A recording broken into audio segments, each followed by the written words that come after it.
nor the stimulating environment, neither observer nor observation, neither inner reality nor outer reality, neither male nor female, neither fertile land nor water, neither right nor left, neither protest nor song, neither science nor intervention, neither dot nor circle, neither, nor.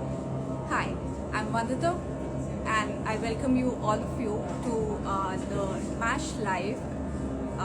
We are here at the ongoing exhibition of Vibha Galhotra at our Dhanmill gallery, and the exhibition is titled Silent Season. I'll just move on and introduce you guys to Vibha, who is here with us to give us a walkthrough of our exhibition.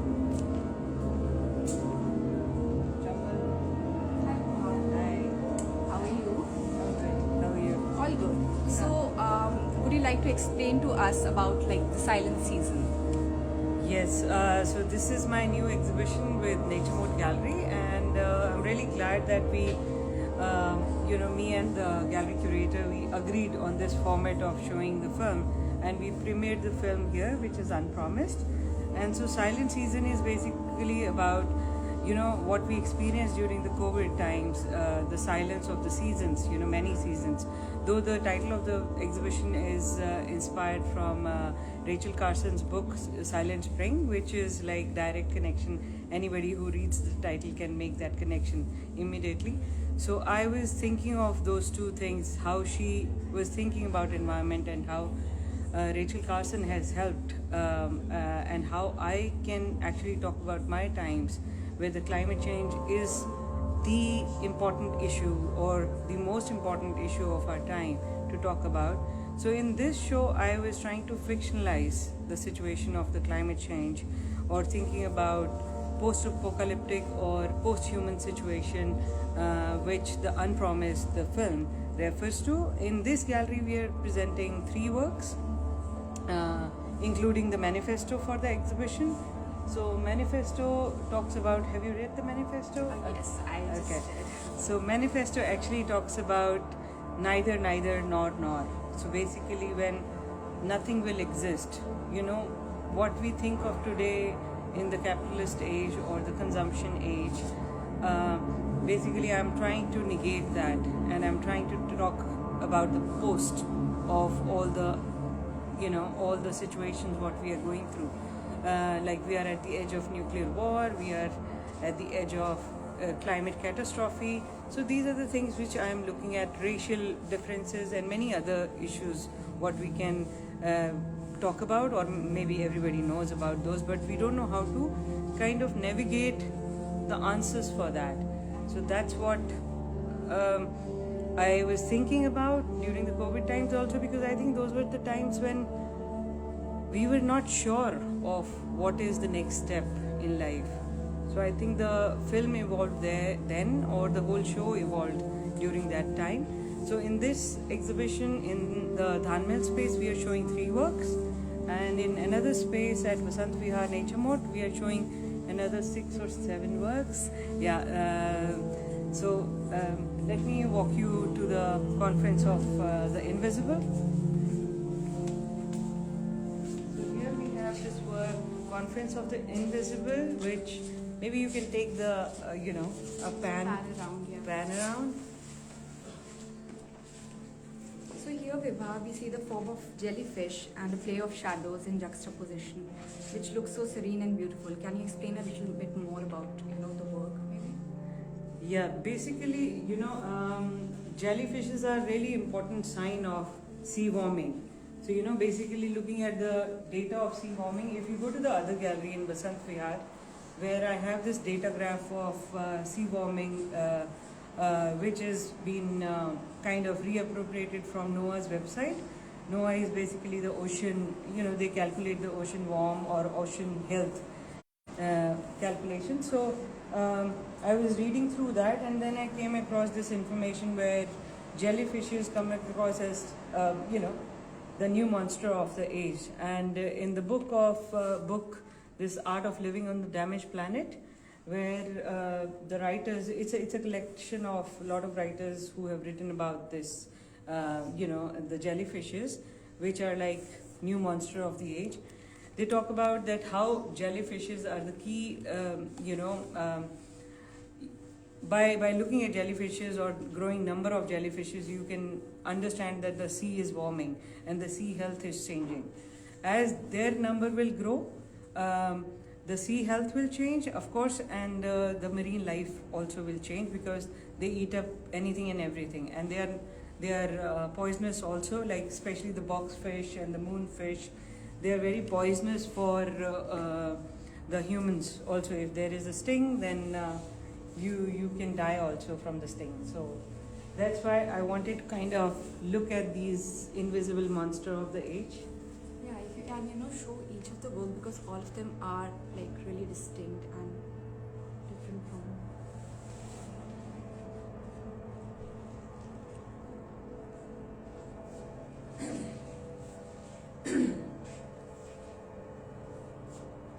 So it's a very poetic work, because I wanted kind of shadow to play the role of the form. Otherwise the glass has been used so that there is just a form which is invisible within the, so it's kind of white on white kind of a thing, which is visible only through the shadows.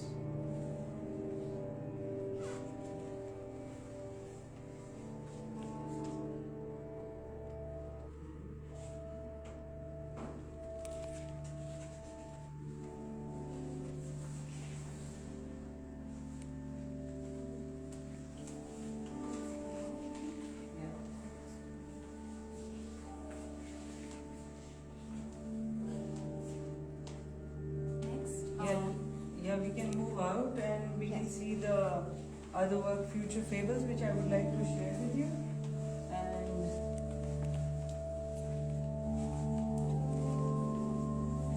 so you can look at the format of the gallery. So it's kind of a site-specific display of the film. It's one-channel film, where I kind of wanted to use the gallery space, because gallery is very long, and it's really gives me that possibility of doing the panoramic on such a scale. So that's why I did this film. Maybe you can run the film for some time, and then we can. Can we talk a little bit more about the film? Like it's titled Unpromised, and would you like to share a bit thoughts about it? Sure. That's a very good question. So Unpromised is basically looking at, I was actually titling it Unpromised Land, but then I was wanting to avoid the biblical context of Unpromised Land. So that's why it is called Unpromised, which is looking at the situation of post-apocalypse, and the landscape, if you see, they are all looking like contaminated, damaged, or after the catastrophe, because I'm using the sites of the catastrophe or the extraction. So basically looking at coal mines, looking at the salt pans, looking at different kind of contaminated zone. And if we look at the present day situation of water, air, it's all polluted. And then on the other hand, we have a lot of fear of nukes and chemicals, which we have actually experienced in pandemic. So so those kind of situations which I tried to use. And the film is actually shot in 4 countries and 7 states of India, where I was hunting for different kind of landscapes. So that was the whole idea, that we create that eerie feeling which I am experiencing inside, and I want to talk about it, or express it through these visuals or through these landscapes.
this is the third work in the gallery where I wanted to kind of create this whole immersive experience to the viewer.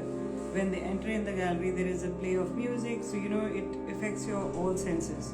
So that's why it's visual also. It's you can hear, you can smell, you can so all the places you see in the video, you can actually smell those. It seems like that. I don't know whether it is giving that experience or not, but that was the wish I wanted to create. Like in this work, which is called Future Fables. So Future Fables is basically looking at these landscapes. I have this whole collection of National Geographics. So basically I'm looking at the places which have changed over the course of time. So these are from 70s, 80s, the magazines are from that time. So where I have taken those magazines and taken these places which have changed over the period of time, and especially looking at the Sudan mines. So that mining place is completely changed and drying up the other land around it. So those places, and like in like deserts are changing to the greenlands, like the glaciers are melting, and the corals have completely changed in the world. So those are things which I burnt slowly and then kind of documented it in the video, just to kind of